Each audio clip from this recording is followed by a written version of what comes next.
Oi meninas, tudo bom? Hoje eu estou aqui que a mamãe vai gravar um vídeo, um vídeo novo. Vai ser do Tu Pela Minha Cama e da Isa. É isso mesmo, galerinha. Venham lá. Se vocês querem ver, vão com a mamãe. Tchau! É isso mesmo, gente. Vamos lá?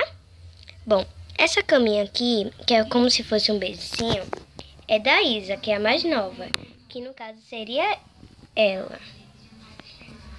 Ela tá com um travesseirinho, que é de ursinho, e é um berço, ó. Tá vendo? Ela tem alguns bordadozinhos da princesa, aqui atrás a mesma coisa, e ela balança, ó. Tá vendo?